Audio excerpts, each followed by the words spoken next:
నమస్తే, నింగి నీల నాదే కార్యక్రమానికి స్వాగతం. వాతావరణంలో మార్పుల వల్ల మనుషుల శరీరాల్లో కూడా మార్పులను మనం గమనిస్తూ ఉంటాం. మరీ ముఖ్యంగా ఆడవాళ్ళలో ఎక్కువ మార్పులను చూస్తూ ఉంటాం. అదేవిధంగా గర్భిణీ స్త్రీలలో కూడా ఎక్కువ మార్పులను గమనిస్తూ ఉంటాం. అయితే గర్భిణీ స్త్రీలు ఎలాంటి జాగ్రత్తలు తీసుకోవాలి, ఎండాకాలంలో ఎలాంటి జాగ్రత్తలు పాటించాలో మనకు తెలియజేయడానికి మనతో పాటు ఉన్నారు ప్రముఖ గైనకాలజిస్ట్ అలాగే లాప్రోస్కోపిక్ సర్జన్ డాక్టర్ సౌజన్య గారు. మరి డాక్టర్ గారితో మాట్లాడి మరిన్ని విషయాలను తెలుసుకుందాం. Hello madam. నమస్తే. ఎలా ఉన్నారు? నేను కూడా చాలా బాగున్నాను. సో ముందుగా మాట్లాడుకుంటే ప్రెగ్నెంట్ ఉమెన్స్ గురించి మాట్లాడుకుంటే కనుక సీజనల్ చేంజెస్ అనేవి ప్రతి ఒక్కరిలో నార్మల్గానే అందరిలో సీజనల్ చేంజెస్ అనేవి ఉంటాయి. సో ముఖ్యంగా మెయిన్లీ ఈ ఎండాకాలంలో ప్రెగ్నెంట్ ఉమెన్స్ తీసుకునే జాగ్రత్తలు ఏంటి? నార్మల్గా ఒక సీజన్ చేంజ్ అవుతుంది అంటే ప్రతి ఒక్కరిలో కొన్ని చేంజెస్ వస్తూ ఉంటాయి హ్యూమన్ బీయింగ్స్కి. అందులో ప్రెగ్నెంట్ లేడీస్కి కొంచెం ఎక్కువగా మనం ఈ సీజనల్ చేంజెస్ని చూస్తూ ఉండుకోవాలి. లైక్ ఫర్ ఎగ్జాంపుల్, ఎండ రాగానే అందరం ఈ ఎండలకు బయటకు వెళ్ళాలంటే భయపడతాం. బట్ ప్రెగ్నెంట్ లేడీస్కి కంపల్సరీ బయటకు వెళ్ళడం అనేది అవసరం. ఎందుకంటే ఫర్ ద చెకప్స్, మంత్లీ చెకప్స్కి కానివ్వండి, అలాంటివి అవసరం. అలాంటప్పుడు వాళ్ళు తీసుకోవాల్సిన జాగ్రత్తలు చాలా ఉంటాయి. ఎందుకు వాళ్ళని స్పెసిఫిక్గా మనం ఇంపార్టెన్స్ ఇస్తున్నాము అంటే ప్రెగ్నెన్సీలో కొన్ని హార్మోనల్ చేంజెస్ అనేవి మనం చూస్తూ ఉంటాం. దానివల్ల compare to normal people pregnancy లేడీస్లో కొంచెం ఆ సీజనల్ చేంజెస్ ఏవైతే ఉంటాయో వాటిని కొంచెం తీవ్రత అనేది కొంచెం ఎక్కువగా ఉంటుంది. సో దానికోసం మనం తగిన జాగ్రత్తలు తీసుకుంటూ సీజనల్ చేంజెస్ తగ్గట్టుగా అడాప్ట్ అవుతూ దానికి తగ్గట్టుగా food, water intake, medicines or ఇండోర్లో ఉండడం ఇలాంటి తగు జాగ్రత్తలు తీసుకుంటూ ఉంటే ప్రెగ్నెంట్ లేడీస్లో ఎటువంటి ఇబ్బందులు మనం చూడం. సో జనరల్గా ప్రెగ్నెంట్ ఉమెన్స్ ఫ్రీక్వెంట్గా ఎండాకాలంలో ఫేస్ చేసే ప్రాబ్లమ్స్ ఏంటి? ఎండాకాలంలో అందరం ఎలాంటి ప్రాబ్లమ్స్ అయితే ఫేస్ చేస్తామో ప్రెగ్నెంట్ లేడీస్ కూడా అవే ఫేస్ చేస్తాము. బట్ ఫర్ ఎగ్జాంపుల్ ఫస్ట్ 3 monthsలో మనకు తెలుసు ప్రెగ్నెంట్ లేడీస్కి ఎక్కువగా వామిటింగ్ సెన్సేషన్ అనేది ఉంటుంది, వామిటింగ్స్ అనేటివి ఉంటాయి. సో అప్పుడు ఏంటి అంటే compare to other people dehydration ఎలా అయితే అందరికీ ఉంటుందో నార్మల్గా ప్రెగ్నెంట్ లేడీస్కి కూడా వామిటింగ్స్ వల్ల డీహైడ్రేషన్ అనేది ఇంకొంచెం ఎక్కువగా ఉంటుంది. సో వాళ్ళు ఏంటంటే ఎండాకాలంలో కంపల్సరీ వాటర్ ఇంటేక్ అనేది జాగ్రత్తగా చూసుకుంటూ ఉండాలి. రోజు మొత్తంలో ఒక 4 to 5 liters వాటర్ ఇంటేక్ తీసుకోవడం, వాళ్ళని చల్లగా ఉంచుకోవడానికి తీసుకునే ఫుడ్ అనేటివి కూడా ఇంపార్టెంట్ ఫుడ్, లైక్ మన బాడీలో తేమ శాతాన్ని పెంచే ఫుడ్, చల్లగా ఉంచే ఫుడ్ అలాంటివి తీసుకుంటూ ఉండడం, లూజ్గా వదులుగా ఉన్న బట్టలు వేసుకోవడం, ఇలాంటి తగు జాగ్రత్తలు తీసుకుంటూ వాళ్ళు సమ్మర్లో వచ్చే చేంజెస్ని, వాళ్ళ బాడీలో వచ్చే చేంజెస్ని రెండింటిని కంబాట్ చేస్తూ ఒక పద్ధతిగా వెళ్ళాలి. సో అలాగే మనం చూస్తే ప్రెగ్నెంట్ లేడీస్లో మార్నింగ్ లేవగానే తిమ్మిళ్ళు రావడం, పట్టేయడం అలా ఉంటాయి కదా. సో అవి రావడానికి రీజన్ ఏంటి? సో దానికి ఏం జాగ్రత్తలు తీసుకోవాలి? నార్మల్గా అందరిలో మనం ఈ ప్రెగ్నెన్సీ టైంలో కాదు, నార్మల్గా అందరిలో కూడా తీవ్రత అనేది, తిమ్మిర్లు అనేది చూస్తూ ఉంటాం అన్నమాట. ఎందుకు అంటే మనం నైట్ అంతా పడుకుని ఉంటాం, ఒక 6 hours 8 hours పడుకుని ఉంటాం. ఆ టైంలో సమ్ బాడీ డీహైడ్రేషన్ దానివల్ల కూడా తిమ్మిర్లు చూస్తాం. ప్రెగ్నెంట్ లేడీస్లో కొంచెం ఎక్కువగా ఎందుకు చూస్తాము అంటే వాళ్ళకి ఆ లోపల గర్భసంచి లోపల బిడ్డ ఎదుగుతున్న కొద్దీ యూట్రస్ కూడా ఎదుగుతూ ఉంటుంది. దానివల్ల ఆ నరాల పైన కంప్రెషన్ అయిపోయి బ్లడ్ సప్లై అనేది కొంచెం డిస్టర్బెన్స్ అయిపోయి వాళ్ళలో తిమ్మిర్లు ఎక్కువగా చూస్తాం. ఇలా తిమ్మిర్లు రాకుండా ఉండాలి అనుకుంటే వాళ్ళ స్లీపింగ్ పొజిషన్ పైన కొంచెం కాన్సన్ట్రేట్ చేయాలి. ఎక్కువ శాతం ఎడం వైపు తిరిగి పడుకోవడము, ఆ పడుకున్న పొజిషన్లో కూడా కొంచెం పిల్లో సపోర్ట్స్ తీసుకోవడము, అండ్ తరచుగా ఫ్రీక్వెంట్ పొజిషన్ చేంజ్ పడుకున్న టైంలో అలాంటివి చేస్తూ ఉంటే ఈ తిమ్మిర్లు అనేవి కొంచెం తగ్గుతాయి. అదే కాకుండా ఫుడ్లో వైటమిన్స్ అండ్ మినరల్స్ డెఫిషియన్సీస్ ఏదన్నా ఉన్నాయి, like folic acid, B12 deficiencies ఏమన్నా ఉంటే తిమ్మిర్లు అనేవి కొంచెం ఎక్కువగా చూస్తూ ఉంటాం. సో అలాగే మీ దగ్గరికి చాలామంది పేషెంట్స్ వస్తూ ఉంటారు కాబట్టి మ్యామ్, మెడిసిన్ విషయానికి వస్తే కనుక అంటే నార్మల్గా ఇచ్చే మెడిసిన్ అలాగే సమ్మర్లో వాడే మెడిసిన్కి చేంజెస్ ఏమైనా చేస్తూ ఉంటారా? ఎప్పటికీ ఒకటే ఎలా ఉంటుందా? నార్మల్ ప్రెగ్నెంట్ లేడీస్కి ఏవైతే ప్రాబ్లమ్స్ ఉంటాయో వాటికి తగ్గట్టుగా మేము మెడిసిన్స్ అకార్డింగ్ టు వాళ్ళ కంప్లైంట్స్ చేంజ్ చేస్తూ ఉంటాం. కానీ నార్మల్గా అందరికి ఇచ్చే మందులు ప్రెగ్నెంట్ లేడీస్కి కూడా ఇస్తాము. అవి కూడా మా సూచన మేరకు వాళ్ళు వాడుకోవడం ఓకే, నార్మల్, నో ప్రాబ్లం దానివల్ల. కానీ కొంతమందికి ఇలా నేను చెప్పినట్టుగా డీహైడ్రేషన్ కానీ, హెడేక్స్ కానీ, ఉమ్మనీరు తక్కువైపోవడం కానీ ఇలాంటివి ఏమన్నా చూసినప్పుడు కొంచెం అడిషనల్ మెడికేషన్ అనేటివి ప్రిస్క్రైబ్ చేస్తాము. మేము చెప్పిన డోస్, చెప్పిన టైమింగ్స్లో, చెప్పిన విధంగా తీసుకుంటూ ఉంటే కొన్ని కాంప్లికేషన్స్ రాకుండా జాగ్రత్త పడవచ్చు. సో డీహైడ్రేషన్ విషయానికి వస్తే కనుక మ్యామ్, నార్మల్ పీపుల్కి ప్రెగ్నెంట్ ఉమెన్స్కి వాటర్ చేంజ్ ఉంటుంది, అంటే తీసుకునే క్వాంటిటీ చేంజ్ అనేది ఉంటుంది కదా. సో అది ఎలా ఉంటుంది? నార్మల్ పీపుల్కి నార్మల్ టైమింగ్స్లో తీసుకునే వాటర్ ఇంటేక్కి, ప్రెగ్నెంట్ ఉమెన్కి నార్మల్ టైమ్స్లో సమ్మర్లో తీసుకునే వాటర్ ఇంటేక్కి చాలా డిఫరెన్స్ ఉంటుందమ్మా. అంటే ప్రెగ్నెంట్ లేడీస్ సమ్మర్లో తన దగ్గర ఒక వాటర్ బాటిల్ అంటూ పెట్టుకుంటూ ఫ్రీక్వెంట్గా కొన్ని సిప్స్ ఆఫ్ వాటర్ అంటూ తీసుకుంటూ ఉండాలి. వాటర్ అనే కాదు, వాళ్ళకి ఆ వామిటింగ్ సెన్సేషన్ ఉన్నప్పుడు వాటర్ తాగమంటే తాగరు కూడా. సో అలాంటప్పుడు దాన్ని రీప్లేస్ చేయడానికి కొబ్బరి నీళ్ళు, మజ్జిగ, లేదా లెమన్ వాటర్ లేదా సబ్జా గింజలు లేదా కొంచెం డీటాక్స్ వాటర్ లాగా లెమన్, మింట్ ఇలాంటివి కూడా ఏదైనా ఒక ఫ్లూయిడ్ లాంటివి తరచుగా కొంచెం కొంచెం తీసుకుంటూ ఉండాలి. లైక్ ఫర్ ఎగ్జాంపుల్ డే మొత్తంలో వాళ్ళు మొత్తం మీద 4 to 5 litres are maximum 6 litres వరకు కూడా తీసుకోవచ్చు. ప్రెగ్నెన్సీలో ఏమవుతుంది అంటే ఒంట్లో నీరు అనేది కూడా చేరుకుతుంది అనమాట. కొన్ని సందర్భంలో బీపీ ఉంది ఆర్ ప్రోటీన్స్ డెఫిషియన్సీ ఉంది, అలాంటప్పుడు మనం చూస్తూ ఉంటాం వాళ్ళ ఒంట్లో నీరు అనేది చేరుకుపోతుంది, కాళ్ళు వాపు రావడము, ఫేస్ అంతా ఉబ్బిపోవడము, ఇలాంటివి ఉన్నప్పుడు మేము చెప్తాం వాటర్ ఇంటేక్ గురించి మీరు తీసుకోవాలి, ఎలాంటివి తీసుకోవాలి, ఎలాంటి డైట్ అంటే ప్రోటీన్ డైట్ ఎక్కువ తీసుకోవాలి అంటాం. వాటర్ ఇంటేక్ 3 to 4 లీటర్స్ అని అంటాము. కొంతమందికి సమ్మర్లో డీహైడ్రేషన్ సైన్స్ ఉంటాయి. అంటే ఫర్ ఎగ్జాంపుల్ ఊరికే పెదవులు ఆరిపోవడము, ఊరికే దాహం వేయడము, యూరిన్ అమౌంట్ తగ్గడము, స్కిన్ తేమ అంతా తగ్గిపోయి డ్రైగా పొడిబారినట్టు అయిపోవడం. అలాంటప్పుడు ఏం చెప్తాము అంటే వాటర్ ఇంటేక్ అనేది కొంచెం కొంచెంగా ఎక్కువ సార్లు తీసుకుంటూ రోజు మొత్తంలో కనీసం 5 to 6 లీటర్స్ వాటర్ తీసుకోవడం అనేది చాలా బెటర్. వాటర్ ప్లేస్లో మీరు ఇంతకుముందు చెప్పినట్టుగా లెమన్ వాటర్, మజ్జిగ, కొబ్బరి నీళ్ళు, ఫ్రూట్ జ్యూసెస్, వెజిటేబుల్ జ్యూసెస్ ఇలాంటివి ఏవైనా సరే తీసుకోవచ్చు. But the only thing is like జ్యూసెస్లో షుగర్ అనేది యాడ్ చేయకుండా తీసుకునేది చాలా వరకు బెటర్. అండ్ ఆల్సో ఐస్ని ఐస్ లాగా వాడకుండా కొంచెం చల్లదనంగా చేసుకొని తాగింది బెటర్. సో అలాగే వామిటింగ్స్ గురించి మీరు చెప్పారు. సో జనరల్గా ప్రెగ్నెన్సీలో ఉండే సిమ్టమ్ వామిటింగ్. సో ఈ వామిటింగ్ అయిపోవడం వల్ల మనం నీరసం అయిపోతూ ఉంటాం. దట్టు సమ్మర్లో వామిటింగ్స్ అవ్వడం వల్ల ఇంకా నీరసం అవుతాం, డీహైడ్రేట్ అయ్యే ఛాన్సెస్ కూడా ఉంటాయి కదా. సో అదేమైనా డేంజర్ జోన్లో ఉండే ఛాన్సెస్ ఉంటాయా వామిటింగ్ వల్ల? సో వామిటింగ్స్ అవ్వడము రోజులో 1-2 వామిటింగ్స్ అయితే టెన్షన్ పడాల్సిన అవసరం లేదు, దానికి మనం ట్యాబ్లెట్స్ వాడుకుంటే సరిపోతుంది. ఒక రోజులో కనుక 10-12 ఎపిసోడ్లు అయ్యాయి, ఏది తిన్నా వామిటింగ్ అయిపోతుంది, వాటర్ తాగలేకపోతున్నాము, ఫుడ్ తినలేకపోతున్నాము, అలా అన్నప్పుడు మాత్రం కంపల్సరీ మీ డాక్టర్ని సంప్రదించడం చాలా బెటర్. ఎందుకు అంటే ద డీహైడ్రేషన్ వల్ల ఏమవుతుంది, దాంట్లో మన బాడీలో ఉన్న electrolytes like sodium, potassium, chloride ఇవి కూడా మొత్తం డిస్టర్బ్ అయిపోతాయి. దానివల్ల not only on baby, me health మీద కూడా చాలా ఇబ్బంది అనేది చూస్తూ ఉంటాం ప్రెగ్నెంట్ లేడీస్లో. అలాంటప్పుడు ఏం చేస్తామంటే ఒక చిన్న యూరిన్ టెస్ట్ ఉంటుంది, కీటోన్ బాడీస్ అని, అది చేయించడం, కొన్ని బ్లడ్ టెస్ట్లు చేయించేసేసి ఒక 1 or 2 సెలైన్స్ ఫ్లూయిడ్స్ పెట్టేసి వాళ్ళ ఆ డిస్టర్బెన్సెస్ ఏదైతే ఉన్నాయో వాటిని కవర్ చేస్తూ ఉంటామన్నమాట. సో వామిటింగ్స్ని ఎప్పుడు సీరియస్గా తీసుకోవాలి అంటే ఏది తిన్నా వామిటింగ్ అయిపోతుంది ఆర్ కంటిన్యూస్గా అలా ఎవ్రీడే వామిట్ అయిపోతుంది, వెయిట్ లాస్ అయిపోతున్నారు. లైక్ ఫర్ ఎగ్జాంపుల్ మా ప్రకారం more than 5% of the weight loss, suppose patient 50 kgs ఉంది అనుకోండి, 2.5 kg వెయిట్ లాస్ అయిపోయింది ఆల్రెడీ, దెన్ దట్ ఈస్ 5%. అలా ఉంది, కంటిన్యూస్గా వామిటింగ్ అయిపోతున్నాయి. సో అండ్ ఆల్సో ఈ ఎలక్ట్రోలైట్స్ డిస్టర్బెన్సెస్ ఉన్నాయి, దెన్ కంపల్సరీ వాళ్ళకి హాస్పిటల్ అడ్మిషన్ చేసి ఫ్లూయిడ్స్ అనేసి ఎక్కించి కొన్ని వైటమిన్స్, మినరల్స్ సంబంధించిన ఇంజెక్షన్స్ ఇచ్చి కొంచెం బెటర్ అయ్యాక మళ్ళీ విత్ మెడికేషన్ డిశ్చార్జ్ అనేది చేస్తాం.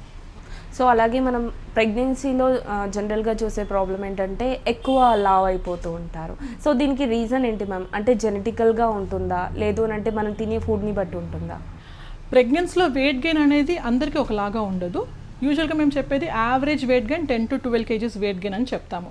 బట్ ముందుగానే సన్నగా ఉన్న వాళ్ళు కొంచెం ఎక్కువ వెయిట్ పెరిగినా ప్రాబ్లం ఏమి ఉండదు. కానీ ముందుగానే obese like BMI more than 28, more than 30 ఉన్న వాళ్ళు కూడా అంతే వెయిట్ పెరగడం మేము చెప్పం. ఒబేస్ ఉన్న వాళ్ళకి మీరు ప్రెగ్నెన్సీ మొత్తంలో కూడా 6 to 8 kgs are 8 to 10 kgs పెరిగితే చాలు. అది ఎలా మనం కంట్రోల్ చేసుకోవచ్చు, తీసుకునే ఫుడ్ పైన కంపల్సరీ కాన్సన్ట్రేషన్ అనేది ఉండాలి. ఎక్కువగా protein rich diet, fibre rich diet తీసుకోవాలి.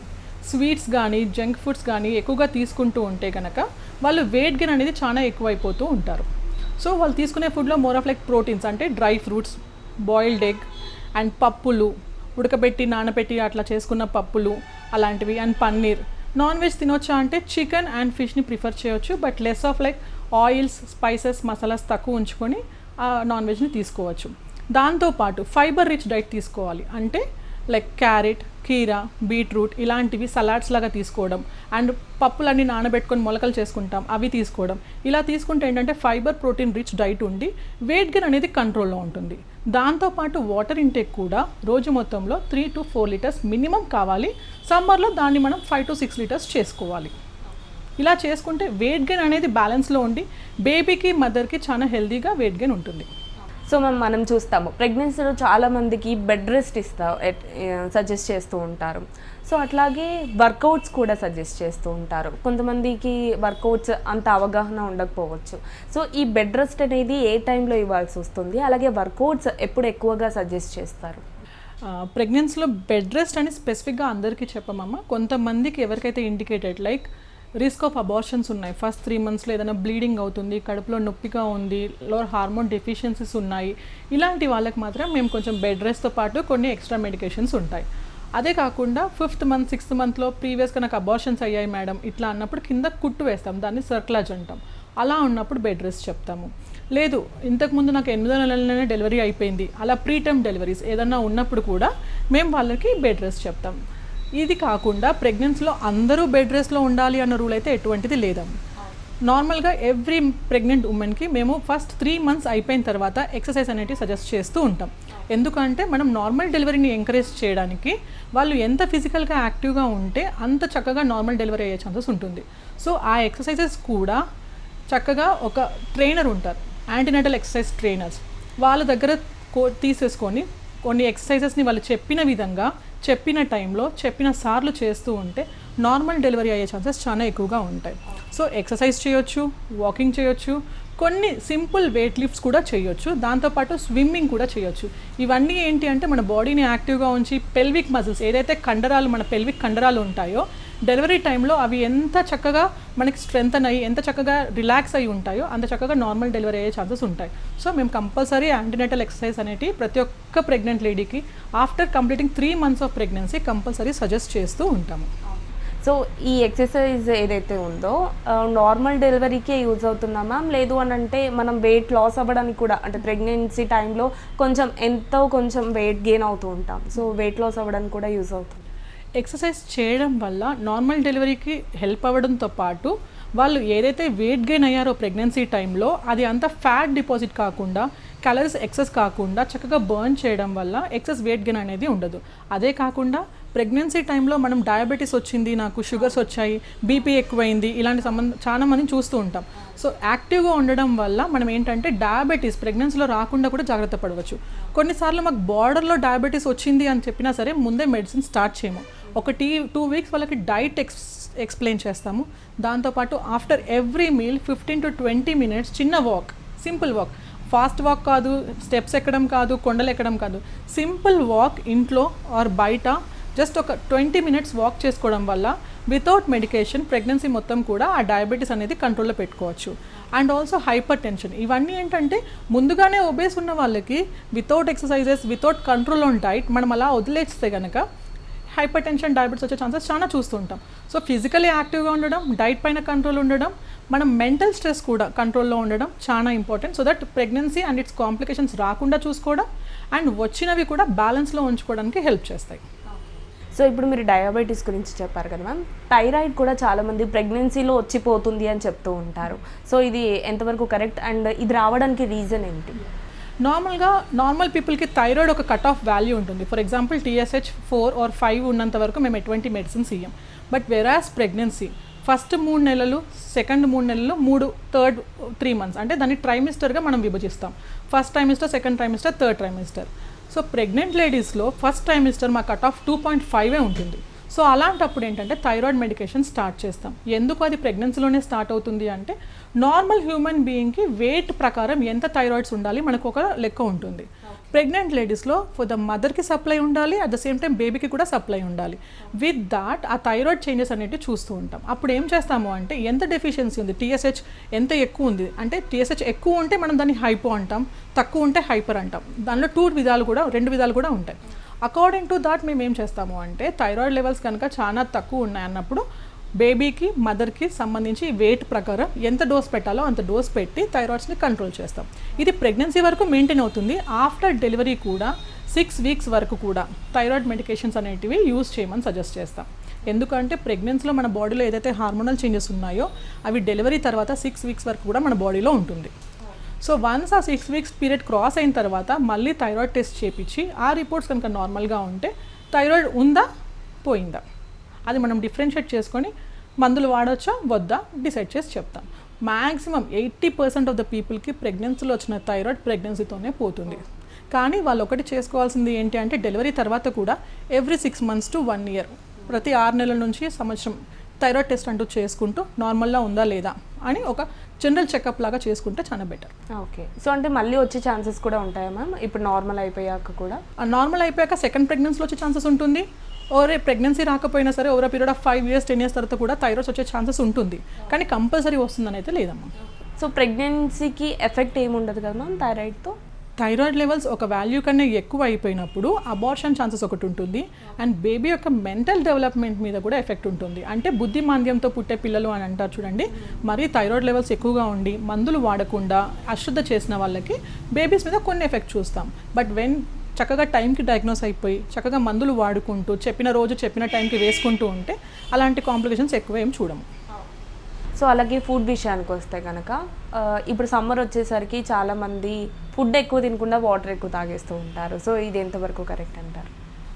సమ్మర్లో చాలా వరకు దాహం అనేది అందరికీ ఎక్కువగానే ఉంటుంది, ఇంకా ప్రెగ్నెంట్ లేడీస్కి కూడా ఆ దాహం అనేది ఉంటుంది. సో దాన్ని మనం తీర్చుకోవడానికి ఎక్కువగా ప్లెయిన్ లిక్విడ్స్, ప్లెయిన్ వాటర్ తీసుకుంటే దెర్ ఈజ్ నో యూస్. అలానే వాటర్ తాగకూడదు అని కాదు, డే మొత్తంలో 2 to 3 liters plain water is enough. అది కాకుండా వాటర్ ఫ్లూయిడ్స్ కాంపోనెంట్ అంటే లైక్ మజ్జిగ, నిమ్మకాయ రసం, juices and also vegetable juices ఇవి తీసుకోవచ్చు. ఇవన్నీ మనకు కావాల్సిన మినరల్స్, వైటమిన్స్ మాత్రమే ఇస్తాయి.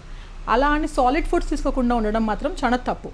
కంపల్సరీ వాళ్ళ డైట్లో ప్రోటీన్ ఇంటేక్ అంటూ ఉండాలి, అది కూడా ఈజీలీ డైజెస్టబుల్ ఫుడ్ ఉండాలి. అంటే కారం, మసాలా, ఆయిల్స్ ఇలాంటివి చాలా వరకు తక్కువగా ప్రిఫర్ చేయాలి. అండ్ మోస్ట్లీ పికిల్స్ని అవాయిడ్ చేయడం చాలా బెటర్, ఎందుకంటే మనకు తెలియకుండానే పికిల్స్లో సాల్ట్ కంటెంట్ అనేది ఎక్కువగా ఉంటుంది.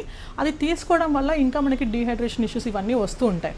సో చక్కగా ఫ్రెష్గా వండుకున్న food, frozen stored food, processed food కాకుండా వండుకొని ఇంట్లో కొంచెం వేడిది విత్ మినిమల్ సాల్ట్ అండ్ మసాలాస్తో ఫుడ్ ఏదైనా సరేనండి, ఇంట్లో వండుకున్న రైస్, కర్రీస్ ఏదైనా చక్కగా తీసుకుంటూ ఉండడం. అండ్ డైట్లో కంపల్సరీ కొంచెం పెరుగు ఇంక్లూడ్ చేసుకోవడం, ఐదర్ పెరుగు ఆర్ మజ్జిగ ఇంక్లూడ్ చేసుకోవడం. అండ్ ఫ్రూట్స్ విషయానికి వస్తే చక్కగా వాటర్ మెలన్, ఆరెంజెస్ అండ్ బత్తాయిలు, పియర్, యాపిల్ ఇట్లాంటివి ఇవన్నీ ఏంటంటే కొంచెం వాటర్ కంటెంట్ ఎక్కువగా ఉంటుంది ఫ్రూట్స్లో.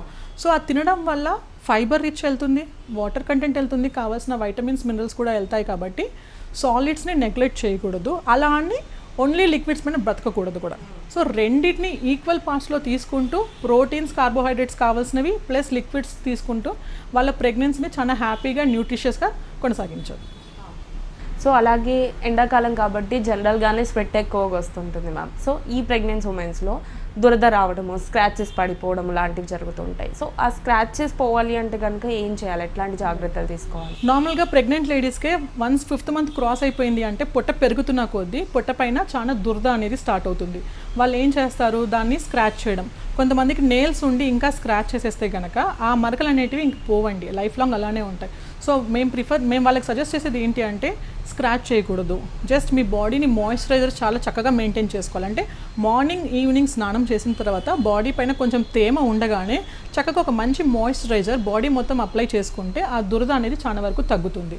దానివల్ల మనం స్క్రాచింగ్ తగ్గుతుంది, దానివల్ల స్ట్రెచ్ మార్క్స్ రావడం కూడా చాలా వరకు మినిమైజ్ చేస్తాం. ఇది నార్మల్ ప్రెగ్నెంట్ లేడీస్కి అందరికీ మనం చూస్తాం.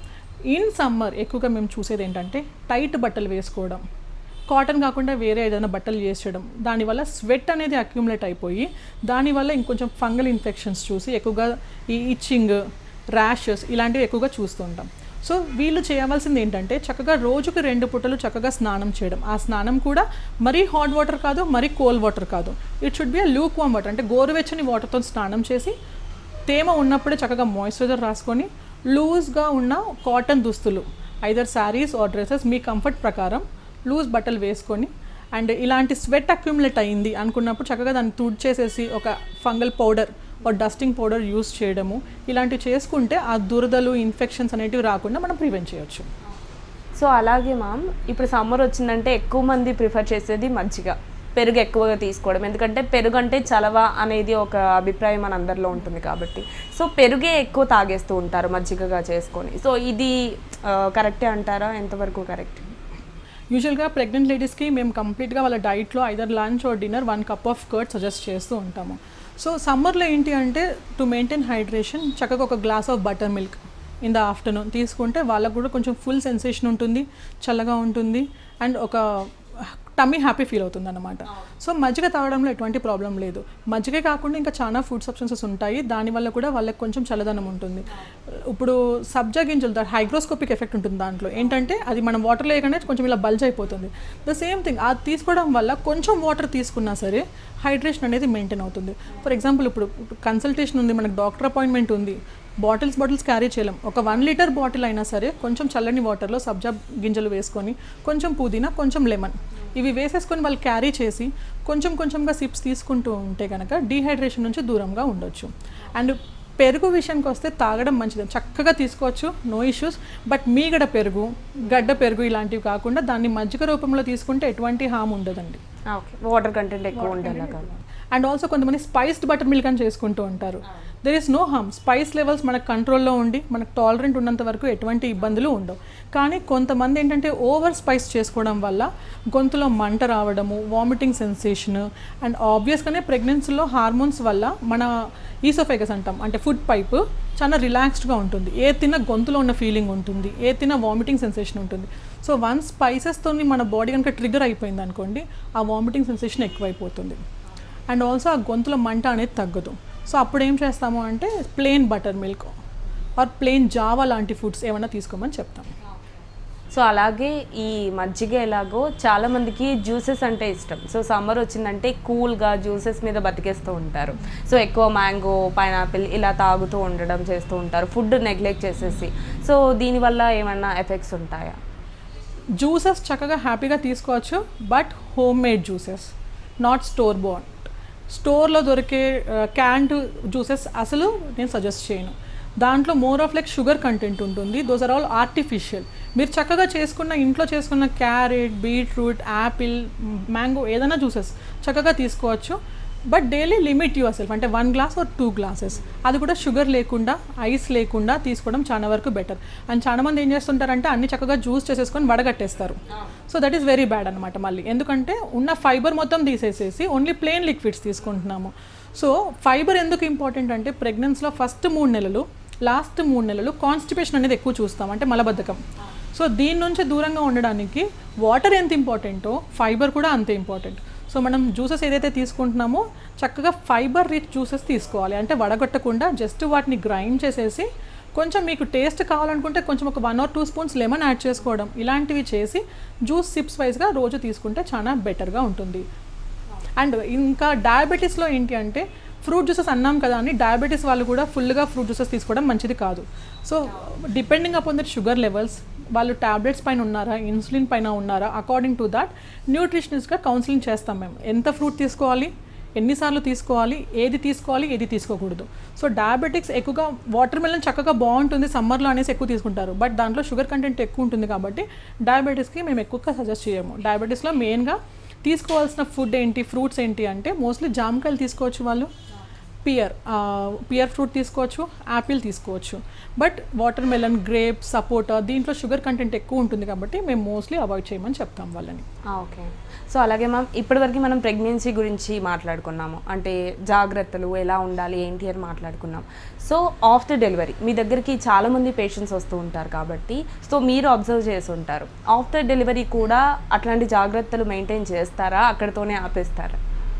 ప్రెగ్నెన్సీ 9 నెలలు చాలా అద్భుతంగా చెప్పిన మాట చెప్పినట్టుగా వింటారు మా పేషెంట్స్ అందరూ. వన్స్ డెలివరీ అయిపోయింది, ట్యాబ్లెట్స్ వాడరు, చెప్పినది ఏది కూడా వినరు. దట్ ఈస్ వాట్ నేను పర్సనల్గా ఫేస్ చేస్తున్న ప్రాబ్లం. డెలివరీ అయిపోయింది మేడం, బేబీకి ఏం కావాలి, బేబీని ఎలా చూసుకోవాలి, బేబీకి ఏ మందులు వాడాలి, బట్ వాళ్ళు మర్చిపోయే విషయం ఏంటంటే తల్లిగా తను పాలిస్తుంది, తన ఫుడ్ కూడా చాలా ఇంపార్టెంట్, తను తీసుకునే ఫ్లూయిడ్స్ కూడా ఇంపార్టెంట్. అండ్ కంపల్సరీ డెలివరీ తర్వాత కూడా మేము 3 months వరకు ఐరన్, కాల్షియం, మల్టీవైటమిన్ వాడమని చెప్తామమ్మా. కానీ వాళ్ళు వాడరు. ఎందుకు అంటే నా డెలివరీ అయిపోయింది, నో నీడ్ అని అంటారు. బట్ కంపల్సరీ డెలివరీ తర్వాత కూడా ఆ next 3 months compulsory tablets use చేసుకోవాలి. అండ్ దాంతోపాటు వాటర్ ఇంటేక్ పైన కంపల్సరీ కాన్సన్ట్రేట్ చేయాలి. ఎందుకు ఇంపార్టెంట్ అంటే తల్లి పాల మీదనే బిడ్డ కంప్లీట్ ఫస్ట్ 6 months డిపెండ్ అయి ఉంటుంది.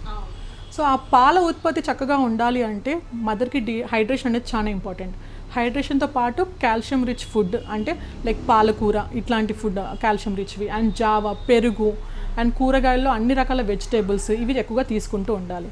అండ్ ఆల్సో ప్రోటీన్స్ చాలా ఇంపార్టెంట్. చాలా మంది పెద్దవాళ్ళు ఏం చేస్తారు అంటే పప్పులు తింటే చీమ వచ్చేస్తుంది అనేసి వాళ్ళకి ఫుడ్ని లిమిట్ చేసేస్తారు, పప్పులు పెట్టరు, మోస్ట్లీ లైక్ వెజిటేబుల్స్ పెడతారు. సో వాళ్ళకి ప్రోటీన్ రావాలి అంటే కంపల్సరీ ఒక బాయిల్డ్ ఎగ్, డైలీ కొంచెం పప్పు, ఆకుకూర ఇలాంటివి తీసుకుంటూ ఉంటే కనుక వాళ్ళ ప్రోటీన్ డెఫిషియన్సీ లేకుండా ఉంటుంది. అండ్ వాటర్ మీద కంపల్సరీ కాన్సన్ట్రేట్ చేసి డైలీ 4 to 5 లీటర్స్ అనేది ఈవెన్ డెలివరీ తర్వాత కూడా తీసుకోవాలి. అండ్ ఆల్సో బేబీస్ దగ్గరికి విజిటర్స్ అంటే చుట్టాలని వాళ్ళని వీళ్ళని కొంచెం లిమిట్ చేయడం చాలా బెటర్. ఎందుకంటే బేబీకి 6 వీక్స్ వరకు మనం వ్యాక్సిన్ ఇవ్వము. పుట్టిన తర్వాత ఫస్ట్ డోస్ ఆఫ్ వ్యాక్సిన్ అయితే నెక్స్ట్ డోస్ ఆఫ్ వ్యాక్సిన్ 6 వీక్స్కి ఇస్తాము. ఈ మధ్యలో బేబీకి ఇన్ఫెక్షన్స్ వచ్చే ఛాన్సెస్ చాలా ఎక్కువగా చూస్తూ ఉంటాం.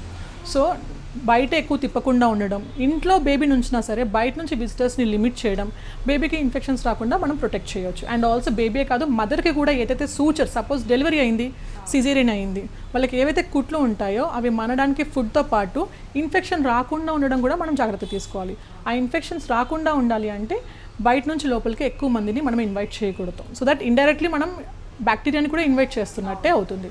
సో ఇలా ఇన్ఫెక్షన్ కాకుండా డైట్ పైన వీటిపైన అన్ని ఫోకస్ చేసేసుకుంటే తల్లి బిడ్డ ఇద్దరు క్షేమంగా ఉంటారు. సో మ్యామ్, ప్రెగ్నెన్సీ లేడీస్ కానీ అంటే ప్రెగ్నెన్సీ ఉన్న టైంలో కొన్నిసార్లు తెలియకుండా ట్రావెలింగ్ చేయాల్సి వస్తుంది, అనుకోకుండా తప్పనిసరి సిచ్యువేషన్స్లో. సో ఇట్లాంటి వాళ్ళు ఎట్లాంటి జాగ్రత్తలు తీసుకోవాలి? సమ్మర్లో మ్యాక్సిమం ప్రెగ్నెంట్ లేడీస్ జర్నీస్ని అవాయిడ్ చేయడం చాలా మంచిది. కానీ కొన్నిసార్లు ఎమర్జెన్సీస్ ఉంటాయి, కన్సల్టేషన్స్ ఉంటాయి, డాక్టర్ విజిట్స్ ఉంటాయి, తప్పని పరిస్థితుల్లో వాళ్ళు బయటికి వెళ్ళొచ్చు. బట్ వాళ్ళ జర్నీని ఏ విధంగా ప్లాన్ చేసుకోవాలి అంటే either in the morning hours, like ఎక్కువగా పీక్స్ ఆఫ్ ఎండ లేని టైంలో అంటే 12 లోపే వాళ్ళ పని అవ్వడం, లేదా మోస్ట్లీ ఈవినింగ్స్ ప్లాన్ చేసుకోవడం. లేదు ఇంకా దూర ప్రయాణం చేయాలి అనుకున్న లేడీస్ కనుక కంపల్సరీ వాళ్ళతో పాటు కొన్ని వస్తువులు జాగ్రత్తగా పెట్టుకోవాలి. లైక్ ఒక water bottle for maintaining hydration, and compulsory ఒక సన్ స్క్రీన్ మాయిశ్చరైజర్ అనేది రాసుకోవడము. అండ్ బట్టలు వేసుకునే విధానం కూడా చాలా ఇంపార్టెంట్ రోల్ ప్లే చేస్తుంది. వేసుకునే బట్టలు లైట్ కలర్ బట్టలు ఉండాలి. ఎందుకు అది ఇంపార్టెంట్ అంటే డార్క్ కలర్ బట్టలు వేసుకుంటే ఇంకా హీట్ అబ్జార్ప్షన్ ఎక్కువ ఉంటుంది.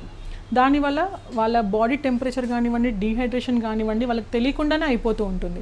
దానివల్ల వాళ్ళు వేసుకునే బట్టలు లైట్ ప్యాస్టల్ కలర్స్ ఆఫ్ క్లాత్స్ని ప్రిఫర్ చేయడం, అందులో కాటన్ ప్రిఫర్ చేయడం చేస్తే కొంతవరకు వాళ్ళు ప్రొటెక్షన్ తీసుకోవచ్చు. అండ్ బయటకు వెళ్ళినప్పుడు బై వాక్ వెళ్తే కనుక కంపల్సరీ ఒక అంబ్రెల్లా క్యారీ చేయడం, లేదా ఒక స్కార్ఫ్ యూస్ చేయడం ఇలాంటివి. అండ్ ఐ ప్రొటెక్షన్ కోసం గాగుల్స్ లాంటివి, ఆ ఎండ సన్ రేస్ నుంచి ప్రొటెక్షన్ కోసం వాళ్ళ క్లోతింగ్ దగ్గర నుంచి వాళ్ళ హ్యాండ్ బ్యాగ్లో ఏం క్యారీ చేయాలి ఇవన్నీ కూడా చాలా ఇంపార్టెంట్ రోల్ వాళ్ళు కాన్షియస్గా తీసుకొని స్టెప్స్ని ట్రావెలింగ్ చేసుకోవచ్చు. హ్యాండ్ బ్యాగ్లో కంపల్సరీ వాళ్ళు ఉంచుకోవాల్సినవి ఏంటంటే వాళ్ళ డెలివరీ టైంలో వాళ్ళ కన్సల్టేషన్ ఫైల్ ఎప్పుడు వాళ్ళతో పాటు ఉండేలా చూసుకోవాలి. ఎందుకంటే pregnancy is a 9 months journey. ఆ 9 monthsలో ఎప్పుడు మనకి ఎమర్జెన్సీ వస్తుందో తెలియదు. సో అవన్నీ ఐదర్ ఫోన్లో ఐదర్ స్క్రీన్ షాట్స్ లాగా లేదా మన హ్యాండ్ బ్యాగ్లో ఫైల్లో ఉంచుకోవడం బెటర్. దాంతోపాటు ఒక వాటర్ బాటిల్, ఆ వాటర్ బాటిల్లో కూడా కొంచెం హైడ్రేషన్ మెయింటైన్ అయ్యేటట్టుగా ఏదైనా ఒక మజ్జిగ బాటిల్ ప్లస్ వాటర్ బాటిల్ అట్లా మెయింటైన్ చేసుకోవడం. అండ్ ఒక చిన్న స్నాక్ అంటే ఈజీలీ డైజెస్టబుల్, ఫర్ ఎగ్జాంపుల్ కీరా చిన్నగా పీసెస్ చేసేసుకొని ఆర్ క్యారెట్ పీసెస్, లేదా ఒక డ్రై ఫ్రూట్స్ ఏమన్నా మిక్స్డ్వి అలా స్నాక్స్ పెట్టుకోవడము. అండ్ ఇన్ కేస్ వాళ్ళకి మరీ ఎక్కువ స్వెట్టింగ్ ఉంటుంది, వాళ్ళకి ఆ జర్నీలో బయటికి వెళ్ళినప్పుడు అలా అనుకుంటే కొంచెం వాళ్ళకి తగ్గట్టుగా ఏమంటారు నాప్కిన్స్ క్యారీ చేయడం, కర్చీఫ్స్ క్యారీ చేయడము. ఇంకా వాళ్ళతో పాటు చంటి బిడ్డలు ఉన్నారు అనుకుంటే ఇంకా జాగ్రత్త పడాలి. ఎందుకంటే బేబీని కూడా ఆ ఎండ నుంచి తప్పించుకోవడానికి వాళ్ళని చక్కగా క్యారీ చేసి విత్ ప్రాపర్ వెంటిలేషన్ ఉండేటట్టుగా వాళ్ళ ప్రయాణాన్ని ప్లాన్ చేసుకోవాలి. మేడం మేము వెళ్ళేది ఏసీ బస్లోనే, ఏసీ కార్లోనే ప్రాబ్లం ఉంటుందా అని చాలామంది అంటూ ఉంటారు. మీరు ఏసీ బస్లో వెళ్ళినా ఏసీ కార్లో వెళ్ళినా సరే ఇవన్నీ కూడా చక్కగా మెయింటైన్ చేసుకోవాలి. ఏసీలో వెళ్తున్నంత మాత్రాన వాటర్ తాగకూడదని రూల్ ఏం లేదు, చక్కగా హైడ్రేషన్ మెయింటైన్ చేయాలి. ఇన్ఫ్యాక్ట్ ఏసీస్ వాడచ్చా అని చాలామంది అడుగుతూ ఉంటారు ప్రెగ్నెన్సీలో. ఏసీస్ వాడుకోవడం తప్పేమీ కాదమ్మా, కాకపోతే టెంపరేచర్ అనేది మరీ లో అంటే 18-19 కాకుండా 22-24 ఈ లెవెల్లో మెయింటైన్ చేసుకొని ఏసీస్ని యూస్ చేయొచ్చు. అండ్ ఏసీ వెంట్స్ని ఫ్రీక్వెంట్గా క్లీన్ చేసుకోవడం, దాంట్లో డస్ట్ వైరస్ ఇది అక్యూములేట్ అవ్వకుండా చూసుకోవడము.